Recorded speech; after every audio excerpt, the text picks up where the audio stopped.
Edson, passando aqui bem rapidinho só para comentar um pouco sobre a Teodiceia, né? Tem uma Teodiceia que se chama Teodiceia do Mal e o Caráter de Deus. Tem muita gente, eu vi até em alguns vídeos que eu fico vendo no TikTok lá e outras plataformas, que ficam falando o seguinte, né? Se Deus existe, Deus é bom. Tem até um filósofo, não lembro o nome dele agora, que ele fala sobre isso também. Mas diz, se Deus é bom, porque o mal existe no mesmo, entendeu? Quando eu digo ambiente, né? No mesmo universo que Deus existe, na mesma realidade que Deus existe. Porque se Deus é todo bom, não era para existir um mal.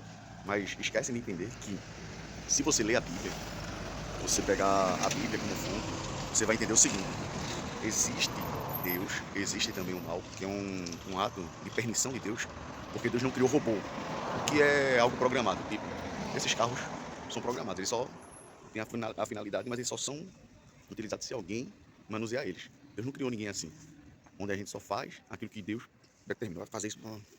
Não. Isso são os maniqueístas, calvinistas, que têm esse pensamento que tudo que acontece, até mesmo o mal, tem uma finalidade porque Deus quer. Não é assim. E para esse vídeo não ficar tão longo, o que é que eu vou falar aqui agora, bem rapidinho, é, é o seguinte: Deus, quando criou o ser humano, ele deu ordens e diretrizes, deu direção. Desde lá do Jardim do Éden, Deus já impôs, dizendo o não. O não de Deus é salvação. O não de Deus é a impossibilidade para que não ocorra o mal.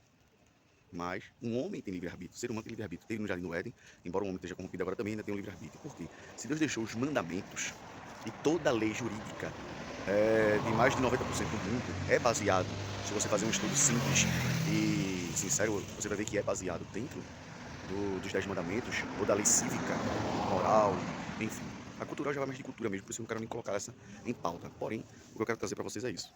Se Deus fez tudo isso, e ele deixou essa diretriz, essa lei, então quando uma outra pessoa provoca o mal em outra, não é porque Deus quis, é porque Deus quer.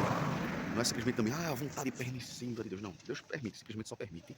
Mas não que ele não se compadeça daquela dor, não que não há uma finalidade na questão de que, se há um atributo bom para quem vencer e for até o fim, na perseverança da fé em Cristo, também há o castigo para todo aquele que desobedece. Tanto que João, capítulo 3, versículos 16 a 18, tem uma parte que diz assim, que é bem interessante: aquele que crê será salvo e quem não crê já está condenado. Ou seja, ele vai pagar por todos os atos que ele fez.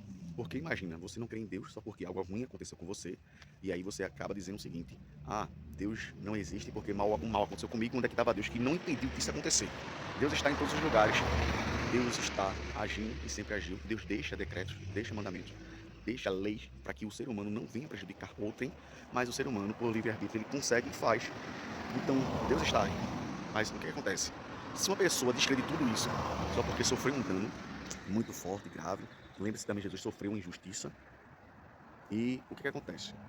Eu não creio em Deus. Então, imagina que aquela pessoa provocou mal e ainda viveu toda a vida bem, financeiramente, tudo bem, e depois morreu. Se for morte só pela morte e deixar de existir, onde é que está a justiça então? A pessoa não pagou por nada. Mas aí é o seguinte: com Deus é diferente. Aí alguém pode dizer assim, mas vocês cristãos dizem assim, que mas se aquela pessoa que praticou coisas horrendas aceitar a Cristo, ele será salvo e a culpa dele vai ser lançada no mar do esquecimento. Sim, vai. Mas só que é o seguinte: a lei do retorno, ela existe sim e está na Bíblia. Então, ele vai pagar sim pelos atos que ele fez. Ele vai sim sofrer os danos com que ele causou a outro. Ele sim vai ter que pagar, porque é o que está escrito também na Bíblia. E é interessante que o vídeo é curto aqui, não vai dar para eu fazer tão longo assim, tão extenso. Eu também não me aprofundei para estudar, é só uma reflexão. Mas é o seguinte: há diretrizes na Bíblia que diz o seguinte, que há certos tipos de pessoas vão receber certos tipos de galardão de acordo com o seu trabalho. E imagina aquele ladrão da cruz, qual foi o trabalho que ele fez? Nenhum. Ele saiu de uma vida horrenda para, em segundos, antes da sua morte, se arrepender e ser salvo. E aí ele foi contado para ir para o céu, para o paraíso. Mas, entre a Bíblia, quando a Bíblia fala assim, que nosso trabalho será provado no fogo, quem não tem trabalho não vai ser provado nada. Então ele vai ficar mais distante da glória de Deus. Não é um castigo, mas a Bíblia fala que certos tipos de pessoas que, por se abdicar 100% extremamente, e às vezes não é necessário isso, mas quando digo extremamente é tipo, desde a antiguidade aos dias de hoje, elas vão ter uma possibilidade a mais no reino dos céus e com tudo que há ser atribuído lá e aqui na terra quando vier novos céus e nova terra. Coisas que não vai ser delegadas a todos, mas a certos grupos que se dedicam hoje em vida e consciência plena daquilo que lhe acontece. Então, para resumir e finalizar aqui, é o seguinte: existe o mal, existe Deus, existe o ser humano que, em vez de buscar a Deus, busca coisas erradas e provoca maldades a outro, e que sim, vão ser penalizados por tudo aquilo que eles fez, se não for aqui na terra, na lei que Deus estabelece, que o homem copia para que seja estabelecido aqui, para que não haja um desvaneio de loucura, também irá acontecer que Deus tem seu tempo determinado para todas as coisas. Então, entenda isso. A gente pode sofrer aqui, mas em Cristo somos mais que vencedores. Não adianta querer botar culpa em Deus, naquilo que o homem provoca. Não adianta dizer assim, ah, Deus, porque imagine do contrário. Imagina se Deus realmente não existe. Então, moral nenhuma existe, pensamento coletivo, sociológico nenhum existe. Tudo é só uma invenção do ser humano. Então, tudo vai acabar. Mas se a gente entende que Deus existe e que Ele é o propulsor do bem e que o mal só existe porque o ser humano busca isso através não somente de Satanás, mas como um desejo carnal também do ser humano, a gente entende que Deus pode reverter toda e qualquer situação. Então, entenda isso nesta tarde, neste dia, né? Melhor dizendo assim, porque para não especificar amanhã, tarde e noite, entenda no dia de hoje que Deus, Ele quer, Ele salva, Ele liberta, Ele transforma, mas porém o ser humano, ele tem o seu livre-arbítrio para poder decidir entre o bem e o mal. E a Bíblia diz que Deus diz assim a cada um de nós: eis que hoje coloco a vida e a morte diante de vós, escolhi, pois, a vida.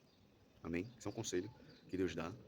Então a gente tem que entender que o mal vai existir, porque o ser humano se corrompe, porque Satanás, ele atenta ao homem, e porque o homem, quando eu digo homem, é o ser humano, ele busca as facilidades, ele busca aquilo que é tendencioso, e geralmente isso provoca o mal. Às vezes isso vem atribuído do mal. Não estou dizendo que facilidade é ruim, estou dizendo que o homem, o ser humano busca essas coisas, e custa o que custar.